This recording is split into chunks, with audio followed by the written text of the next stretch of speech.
오늘 제3독서인 요한복음 12장 1절에서 8절에는 아주 예쁜 이야기가 나와요. 가장 아름답고 거룩하다고도 할 수 있고 어떻게 보면 또 세속적이기도 하고 기쁨이 넘치기도 하고 또 슬픔이 내재해 있기도 한 사파처럼 보이는 그런 이야기가 나옵니다. 이 이야기는 예루살렘에 가까운 베다니에서 벌어졌어요. 한 집에서 예수님을 위한 잔치가 펼쳐졌습니다. 아마 그 집은 마리아와 마르다 그리고 나사로 이 남매들이 사는 집인 것 같아요. 부모에 대한 이야기 나오지 않습니다. 다른 여기에 연관된 사건들도 많은데 거기에도 부모들은 안 나와요. 마르다는 이 잔치 준비에 여념이 없었고 마르다가 언니죠. 나사로는 여러 사람들하고 같이 예수님 옆에 앉아서 이런저런 세상 돌아가는 이야기도 했을 거고 또 하나님 나라에 대한 이야기도 듣고 있었겠죠. 그때 마리아가 이 세 남매 중에서 제일 막내로 추정됩니다. 비싼 향유 나드 한 근을 가지고 예수님 발 앞에 앉아서 무릎 꿇고 그 향유를 예수님 발에 부은 다음 머리털로 닦았다고 합니다. 그림이 그려지시죠? 근데 뜻밖의 행위예요. 뜻밖의 퍼포먼스라고 할 수 있습니다. 예수님의 제자인 가룟 유다가 이 마리아의 행동을 못마땅하게 생각했습니다. 왜 그러냐? 이 향유를 팔아서 가난한 사람들에게 주는 것이 훨씬 가치 있는 건데 왜 이러냐고 했습니다. 일리 있는 주장이에요. 이 향유 나드 한 근은 성경에 나와 있습니다. 300데나리온의 가치가 있어요. 한 데나리온은 당시 노동자들의 일당이니까 한 1년 정도의 연봉에 해당합니다. 한 3천만 원 내지 4천만 원쯤 되겠죠. 이 향유는 이 마리아의 혼수품이었던 것 같아요. 그 비싼 물건을 그냥 한순간에 다 써버린 겁니다. 요한복음 기자는 이 가룟 유다가 가난한 사람 도와주지 이렇게 한 거는 실제로 가난한 사람을 위해서라기보다도 돈에 욕심이 난 거라는 그런 코멘트를 달았습니다. 그건 요한복음 기자의 코멘트예요. 이 유다는 예수 공동체에 좀 똑똑한 사람이었어요. 이 사람은 그 중에서 12명 중에서 가장 인텔리였어요. 지식인이었습니다. 회계 책임을 맡고 있었는데 요즘으로 말하자면 재정부장쯤 됩니다. 여러분은 이 마리아의 행동을 어떻게 생각하십니까? 각자 생각이 다르겠지만 일반적인 관점으로만 본다면 우리도 유다처럼 마리아의 행동을 좀 이상하게, 좀 어리석게 여길 겁니다. 1년 연봉을 한순간에 날려버린 이 마리아의 행위는 사리 분별을 못하는 광신자 행위처럼 보입니다. 우리가 좋게 봐줘서 예수님을 향한 끔찍한 사랑이 이러한 연봉에 해당하는 재물을 포기하게 했다고 하더라도 방법이 좀 이상한 거예요. 그 향유를 예수님에게 몽땅 드리면서 적당하게 쓰십시오 했으면 더 낫지 않았겠습니까? 제자들과 유랑 공동체를 꾸리던 예수님에게 돈이 필요했던 것은 당연한 이야기니까요. 그런데 이 향유를 그냥 발에 쏟아버린 거예요. 누가 보더라도 마리아의 행위는 정상적인 것으로 보이지 않습니다. 이 유다의 말처럼 가난한 사람을 돕는 데 쓰는 것이 그런 주장이 더 설득력이 있어 보입니다. 여러분들도 그렇게 생각하시죠? 아마 저도 그럴 거예요. 이런 상황에서 예수님이 보이신 반응은 예상 외였습니다. 예수님의 그 말씀을 공동번역으로 읽겠습니다. 들어보십시오. 이것은 내 장례일, 날짜라는 거, 장례하는 날, 장례일을 위하여 하는 일이니 이 여자일에 참견하지 마라. 가난한 사람들은 언제나 너희와 함께 있겠지만 나는 언제나 함께 있지는 않을 것이다. 무슨 말씀인지 알듯 말듯해요. 이렇게도 해석되고 저렇게도 해석되고 합니다.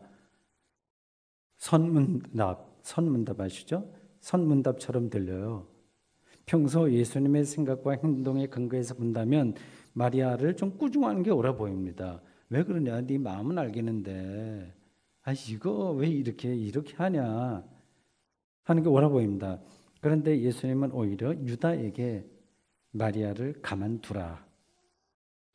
이 여자의 일에 참견하지 말라고 말씀하셨습니다. 이렇게 말씀하신 근거는 오늘 본문에 따르면 두 가지예요. 마리아의 행위는 예수님 당신의 장례를 준비하는 것입니다. 그게 한 가지예요. 다른 하나는 말씀이 있는 그대로 드리는 겁니다. 가난한 사람은 언제나 너희들 곁에 있어서 기회가 있겠지만 나는 곧 세상을 떠나니까 기회가 없다 합니다. 이 근거라고 하는 게 사실은 두 가지가 아니라 하나죠. 실제로는 그렇습니다. 마리아의 행위는 예수님의 장례 의식에 해당합니다. 그래서 이것보다 더 엄청난 일, 더 본질적인 일, 더 위대한 일은 초기 기독교인들에게 있었을까요? 없었을까요? 그건 없습니다. 예수님의 십자가 사건을 기리는 기린 일이 가장 본질적이었습니다. 그래서 예수님은 이 여자를 좀 가만둬라 그렇게 말씀하셨습니다. 이 마리아는 누굴까요? 마리아라고 하는 이름은 하도 흔해서 성경에 많이 나와요. 예수님의 어머니도 마리아로 나와요.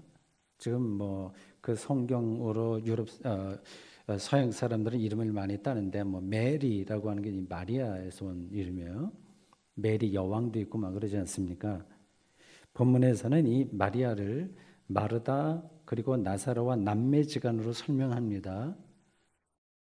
본문 바로 앞에 요한복음 11장에는 예수님이 죽었던 나사로를 살린 이야기가 나와요. 연관되는 이야기입니다.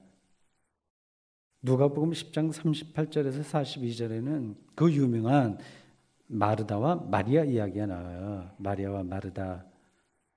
예수님이 자기 집에 들어오자 마르다는 음식 준비에 바쁘고요. 요게 이제 오늘 본문하고 조금 근사한 이야기예요. 마리아는 예수님 발치에 앉아서 말씀을 듣고 있었다고 합니다. 마르다가 생각해 보니까 지금 예수님을 위해서 이렇게 저렇게 음식도 잔만하고 내가 정신없는데 자기 여동생 이 마리아가 자기를 도와줄 생각하지 않고 예수님 발 앞에 앉아서 이렇게 저렇게 말만 듣고 있으니 이게 참 철없다 생각했겠죠. 그래서 예수님에게 가서 그렇게 말했습니다. 이 마리아 좀 철없어서 저러니까 좀 타일러서 나를 좀 도와주게 해주십시오. 아마 그 집에 어머니 아버지가 나오지 않는데 아마 있었다면 아버지나 어머니가 야 마리아야 너 언니 좀 가서 도와서 그 부엌에 가서 준비 좀 해 이렇게 얘기를 했겠죠. 예수님은 대략 다음과 같은 뜻으로 마르다에게 대답하셨어요. 마르다 그대는 너무 많은 일로 마음이 분산되어 있는데 사람이 한 가지만 잘해도 된다. 그대의 동생 마리아는 좋은 걸 선택하니까 한 거니까 뭘 할 거 없다. 이렇게 끊어서 이야기합니다. 오늘 지금 바로 예로 든 이 누가복음 10장 38절에서 42절에 나오는 마리아와 마르다 이 사건에서 이 마리아가 바로 오늘 본문에서 예수님의 발에 향유를 부은 마리아하고 똑같은 여자일까요? 하여튼 그 남매, 자매 이런 관계로 보면 똑같아 보여요.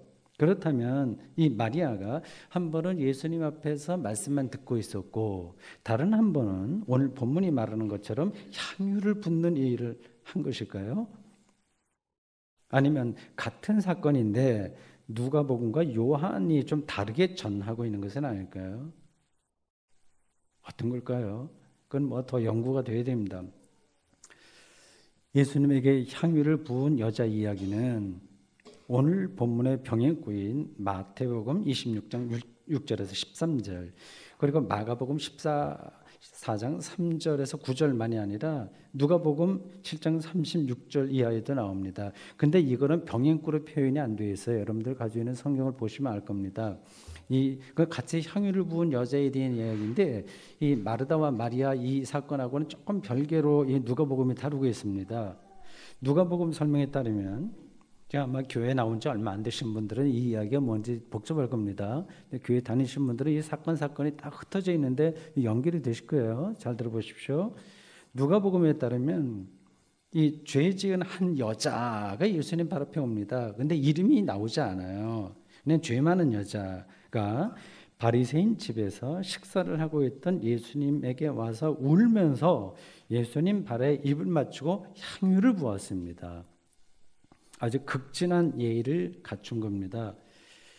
바리새인들은 그 동네에서 소문이 나쁘게 난 여자거든요. 아마 창녀로 우리가 추정이 됩니다. 그 여자가 예수님 곁에 와서 향유 붓고 뭐 여러 가지 그렇게 하니까 좀 언짢잖아요. 그래서 예수님을 향해서 속으로 못마땅하게 생각했습니다. 예수님이 선지자라고 한다면 저 여자가 어떤 여자인 줄 알았을 텐데 감히 이 바리새인 집 가장 종교적이고 도덕적이고 양반에 속하는 그리고 랍비였던 예수님이 이 모임에 가까이 오게 두다니 이건 말이 안 된다 이렇게 생각을 했어요.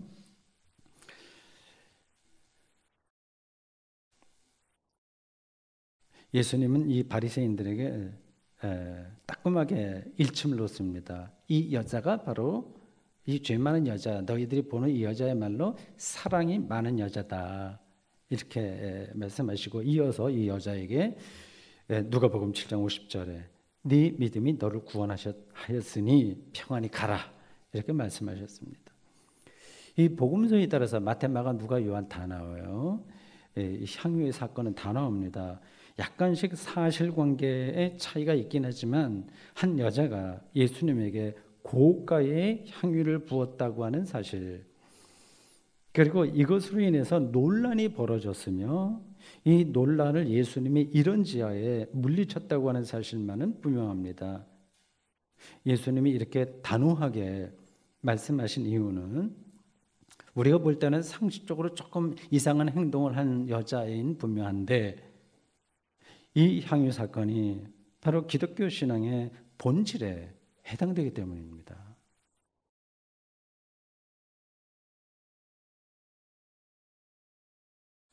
이 사건이 일어난 때는 오늘 본문이 전하고 있는 대로 유월절 엿새 전이에요. 유월절 엿새 전. 복음서에 예수님 사건은 이 유월절이 늘 따라다닙니다. 이걸 중심으로 이 이야기가 전개돼요. 유월절은 출애굽을 기념하는 유대인의 절기입니다. 출애굽은 유대인들이 소수민족으로 고통당하던 성경에는 애굽, 보통 이집트라고 하는 그 나라로부터 탈출한 엑소더스라고 하는 그 영광의 탈출의 그 사건입니다. 이집트의 파라오는 유대인들의 탈출을 끝까지 막아버리고 했습니다. 이건 마치 중국이 소수민족이 자기 독립하겠다, 티베트에 대한 독립하겠다고 하는 것을 이제 강압적으로 못하게 하는 거하고 비슷한 일들이에요. 9가지 재앙이 임할 때까지 이 파라오는 버텼습니다. 죽음의 천사가 이집트 사람들의 장자와 짐승의 맛배를 다 죽이는 10번째 재앙이 일어난 다음에야 손을 들고 항복했습니다. 출애굽기에 나오는 이야기예요. 마지막 재앙 때 그 죽음의 천사가 같은 이집트 지역인데 유대인들 집 양의 피를 발랐거든요. 문설주에. 유대인의 집은 그냥 지나쳤다고 해서 그 절기를 유월절, 지나갔다는 뜻입니다. 유월은 패스오버예요. 지나간다고 해서 유월절 이렇게 불렀습니다. 유대인들은 유월절 축제마다 예수님도 몇 번 그런 축제를 지키셨어요. 각 가정에서 양을 잡습니다. 그런 출애굽 사건 때 있었던 조상들의 그 하나의 풍습을 그대로 따라오는 거예요. 양을 잡습니다. 양이 자신들의 죄를 대신해서 죽는다고 생각한 겁니다. 요한복음 기자는 예수님이 바로 유월절에 바쳐질 어린 양이라고 보았습니다. 세례를 받으러 오는 예수님을 보고 세례 요한은 주변 사람들에게 요한복음 1장 29절에서 이렇게 이야기합니다. 보라, 세상 죄를 지고 가는 하나님의 어린 양이로다. 하나님의 어린 양이로다. 아구누스 데이, 오라토리아라든지 그 종교 음악에 자주 나오는 표현입니다. 아구누스 데이, 하나님의 어린 양이구나, 이렇게 고백합니다. 이러한 신앙의 근거에서만 철없는 행위로 보이는 마리아의 향유 사건이 이해될 수 있습니다. 이 신앙의 근거에서만. 인류 구원을 위한 예수의 죽음에 최선의 예를 바치기 위해서 1년치 연봉에 해당되는 자기의 혼수품인 이 나드, 향유를 붓는 일은 전혀 이상한 행동이 아닙니다. 예컨대 자기 가족이 난치병에 걸렸다고 합시다. 그런데 새로운 의학 기술이 나와서 치료될 길이 열렸습니다. 다만 돈이 문제예요. 집 한 채 값이 필요합니다. 사람을 살리는 길이라면 집이 아니라 더 큰 재산이라도 포기할 거예요. 쏟아 부을 겁니다. 마리아의 행동은 인류 구원과 연관된 것이기에 더할 나위 없이 가치 있는 것이며 본질적인 것이었습니다. 가난한 사람을 구제하는 것보다 더 중요했습니다.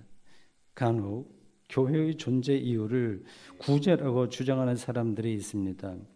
구제의 행위 자체는 소홀할 수 없지만 그것이 교회의 존재 이유는 되지 못합니다. 왜냐하면 기독교 신앙은 인류 구원이 구제를 통해서가 아니라 예수의 십자가 죽음을 통해서만 가능하다고 믿고 가르치기 때문입니다. 이런 점에서 어린 양이신 예수의 장례를 준비한 마리아의 이 행위는 그 어떤 것에 의해서도 부정될 수 없고 상대화될 수 없습니다. 절대적인 행위였습니다.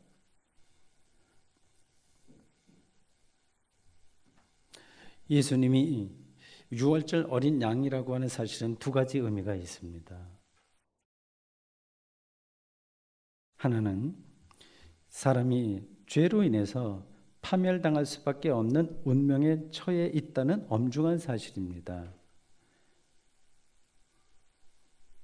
죄는 단순히 파렴치하고 부도덕한 행위를 가리키는 게 아닙니다. 그런 일이 일어나는 더 근본적인 인간의 실존을 가리킵니다. 자기 중심성이 죄입니다. 여기서 많은 충돌이 일어납니다.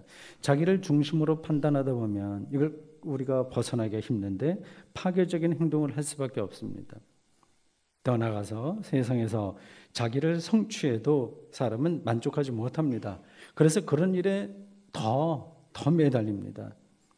성경이 인간을 죄인이라고 하는 이유는 바로 이 사실을 가리킵니다. 두 번째, 유월절 어린 양이 가리키는 그 사실은, 두 번째로 드릴 이유는 예수의 십자가 죽음을 통해서 인류의 죄가 용서받는다고 하는 사실입니다. 이 이야기 아마 교회에 나오지 않는 사람들은 이런 설명을 허무맹랑하다고 생각할 거예요. 죄가 예수의 십자가로 용서받는다. 이해가 안 될 겁니다. 아마 교회에 나오는 분들도, 여러분들도 이 말을 들어서 그런가 하지만 실질적으로 와닿지 않을 거예요. 와닿습니까?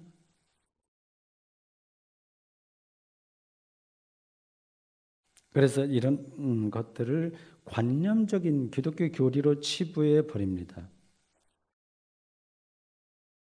이제 이걸 극복을 해야 되는데 한두 마디로 되겠어요?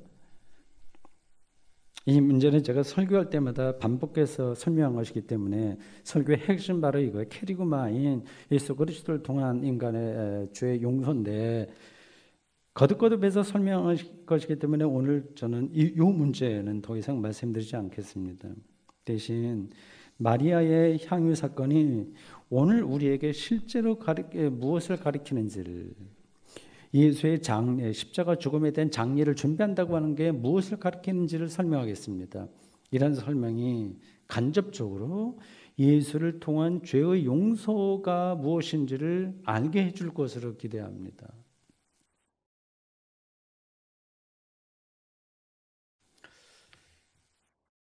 나드 한 근을 예수의 발에 붓고 자기 머리털로 발을 닦는 마리아를 다시 생각해 보십시오.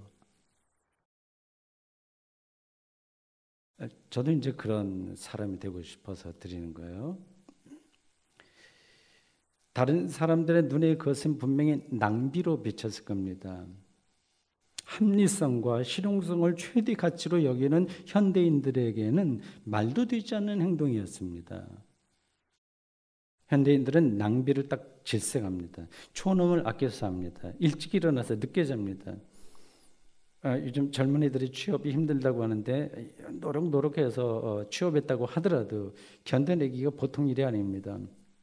제 부근에 제가 알고 있는 젊은이들 중에 대기업에 취업한 이들의 살아가는 모습을 보니 모든 삶을 포기하면서 그 회사 일에 매달립니다. 우리나라 노동시간이 OECD 국가 중에서 가장 길다고 하는 것은 잘 알려진 사실입니다. 학생들도 삶에 대해서 생각할 틈이 없이 입시에 매달립니다. 아예 유치원 아이들부터 청장년에 이르기까지 모두가 쫓기며 바쁘게 삽니다. 교회도 바쁘게 돌아가기는 마찬가지예요. 이런 방식으로 경쟁력을 끌어올리는 것을 가치 있는 삶이라고 사람들이 확신합니다. 시대 정신이 그러니 어쩔 수 없는 거 아니냐. 혼자만 정신적으로 고상한 것처럼 유유자적하면서 이 세상에서 살아갈 수는 없는 거 아니냐. 또 이렇게 생각할 수도 있습니다. 조금만 생각을 돌려보십시오. 우리가 분초를 다투듯이 분주하게 살면서 바쁘다는 이런 것 때문에 이제 교회 예배 참석하기도 힘든 경우도 많이 있잖아요. 이룬 것이 실제로 무엇일까요? 뭘 우리가 이루었을까요? 여러 가지가 있겠지만 결국 돈이죠.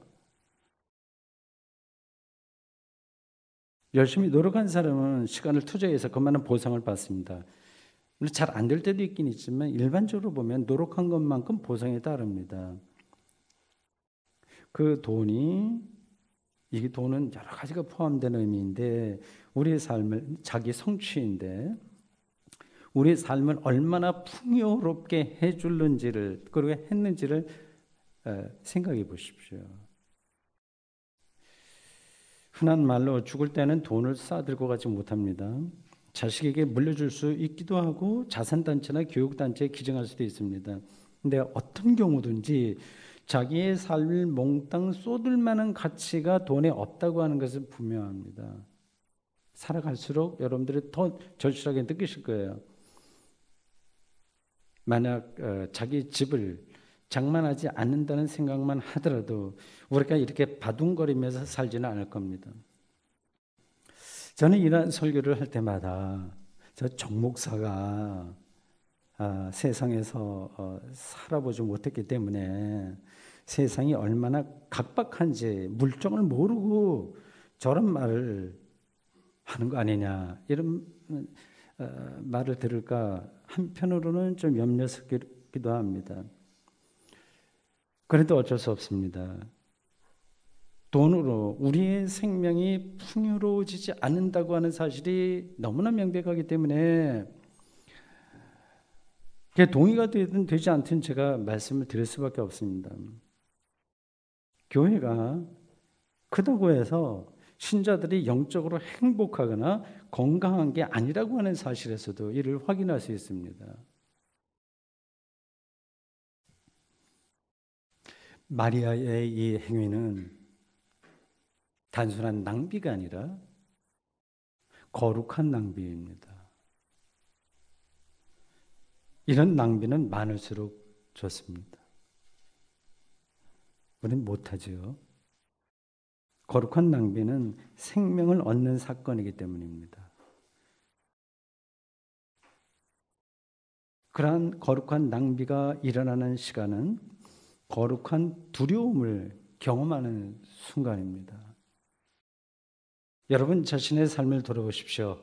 거룩한 경험이 얼마나 있으신가요? 기쁨과 평화로 영혼이 충만한 순간들 말입니다. 그래서 영혼이 떨리는 경험 말입니다. 우리 인생에서 그런 순간이 그렇게 많지 않아요. 불행한 거죠. 대개는 무미건조하거나 자극적인 일상에만 떨어져 있습니다. 마틴 하이데거의 표현으로 일상으로의 퇴락입니다.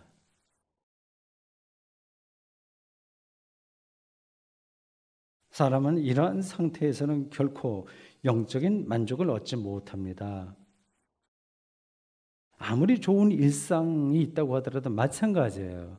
좋은 집에서 맛있는 거 먹고 건강한 가운데 온갖 취미 생활을 즐긴다고 생각해 보십시오.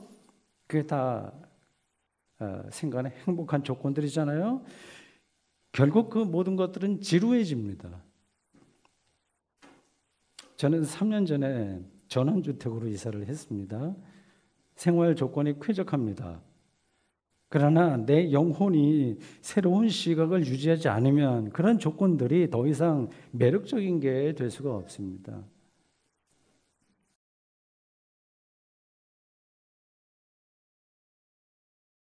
자신의 재산 전체를 쏟아 부을 정도로 마리아의 영혼을 뒤흔든 것은 도대체 무엇일까요? 나중에 천국에 가서 한번 물어봐야 되겠습니다. 그 여자에게. 지금 내가 말할 수 있는 것은 마리아가 행한 이 거룩한 낭비는 자기 존재 전체에 걸린 문제라고 하는 사실입니다. 그런 관점이 없으면 영혼이 흔들리고 공명되는 경험을 할 수가 없습니다. 이 존재 전체는 우리의 삶 전체인 거예요. 죽음과 우리의 운명 전체를 가리킵니다. 이 전체는 연봉이 얼마인가, 연금을 내가 앞으로 얼마나 받게 될 것인가 하고 하는 게 아니라 영혼 구원과 연관되는 겁니다. 그런 시각이 열릴 때 자기 삶에서 가장 중요한 것이 무엇인지를 그제서야 판단할 수 있습니다. 그럴 때 예수님이 바로 유월절 어린 양이라고 하는 사실에 영혼 전체를 기울일 수가 있습니다. 마리아에게는 그런 경험이 있었기 때문에 다른 것들은 다 상대적인 차원으로 떨어집니다.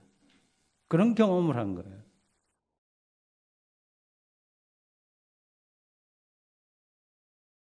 죄를 용서받고 하나님에게 의롭다고 인정받는다고 하는 사실을 예수님에게서 경험한 사람이라고 한다면 그 외에 다른 것으로부터 완전히 자유로워집니다. 이게 구원 경험입니다. 마리아와 같은 영적인 태도로, 이러한 태도로 우리는 지금 예배를 드리고 있습니다.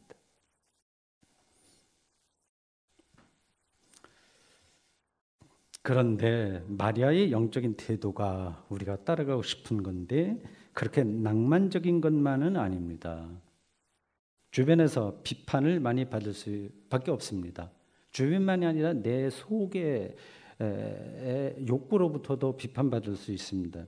구제가 낮다고 비판한 가룟 유다처럼 세상 사람들은 우리를 향해서 왜 그렇게 어리석냐, 예수 믿으면 밥이 나오냐 떡이 나오냐, 인생을 그런 일에 낭비하지 말라고 충고합니다.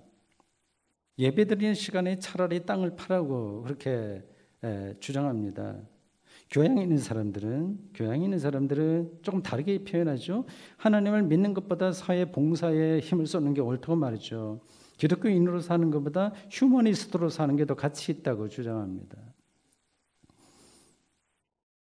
그들에게 여러분들은 딱히 반론을 펼치기 힘들 겁니다. 우리가 말을 해도 그들은 인정하지 않으려고 할 겁니다. 이런 세상 앞에서 좀 염려스럽고 두려우시죠?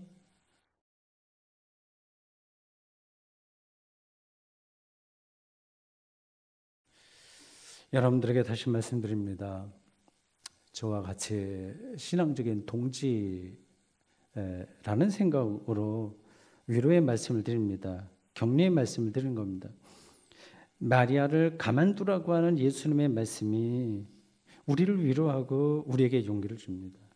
저는 설교 준비하면서 이 말씀이 얼마나 큰 위로가 되는지 모르겠어요. 이 말씀에는 두 가지 뜻이 있습니다. 첫째, 마리아는 예수님을 절대 생명으로 경험했습니다. 예수님은 그 사실을 뚫어보았기 때문에 유다를 향해서 마리아 좀 내버려 둬, 가만둬, 이렇게 말씀하셨습니다. 둘째, 진리는 예수님의 말씀에 의해서만 결정됩니다. 예수님이 바로 길이요 진리요 생명이기 때문입니다.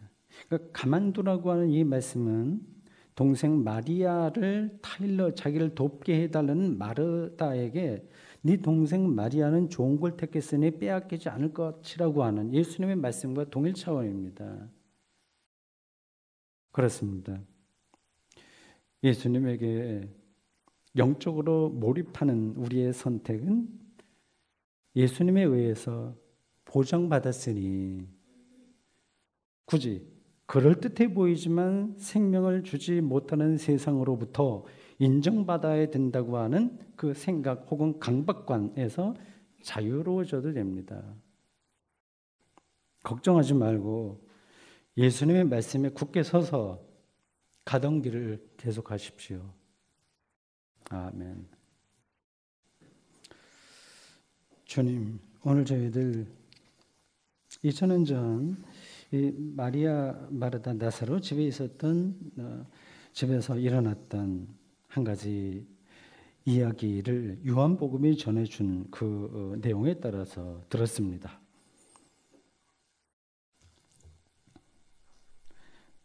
오늘 우리들도 마리아와 같은 실존에서 삽니다. 우리의 신앙적인 태도를 인정하지 못하는 세상 속에서 외롭게 삽니다. 그러나 예수님이 마리아를 가만두라 한 것처럼 그녀가 옳은 길을 선택했다고 인정했던 것처럼